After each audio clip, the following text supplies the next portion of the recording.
As kids head back to school, many who participate in sports are required to have a sports physical. Yeah, they're different than the annual checkups your child may get. Dr. Catherine Fox, an SSM Health Sports Medicine physician, is here to explain. Thank you so much for being here. Hi, thank you. It's good to have you back. So what is the difference between a sports physical compared to a normal physical?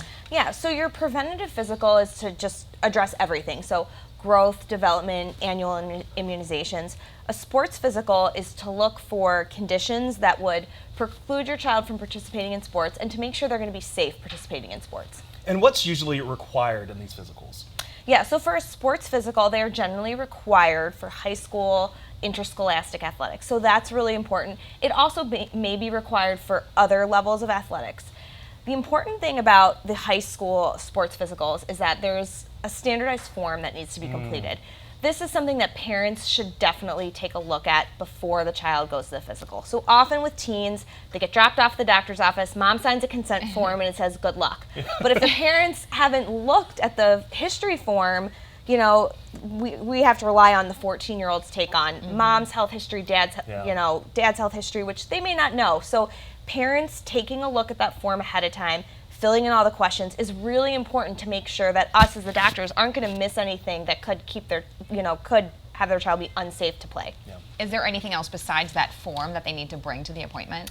No, usually just like making sure the form is completed. If it's a new physician, then just making sure that they have their old immunization records and health history forms, things like that. And good point. Here I am, much older than a high school age student, and I still have questions about my parents' health history and stuff. So when should we sit down and have that conversation? Yeah, so it's important to talk to kids about what's going on in your health, really like pre-puberty, early adolescence, because that's when they start being more independent at the doctor.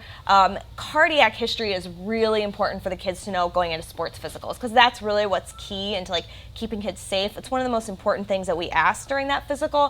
Has any cardiac events happened in anyone in the family at a young age? Because that's really one of the best ways we can screen for cardiac events in sports. I think that's something a lot of parents are concerned about, especially when you hear about things happening in contact sports like football and things that are making national news.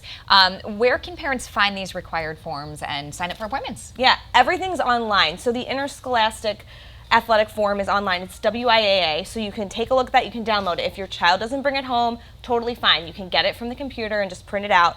And then, you can really see any like primary care physician. So family medicine, pediatrics, just make an appointment about 6 weeks ahead of time is great for school sports. Yeah, it's going to take a while. And again, a quick question, what ages do athletes be getting these physicals? So high school definitely required for sports. So yeah, I think in 14. Okay, Yep. perfect. Thank you so much for being Yeah, here. thanks for having me.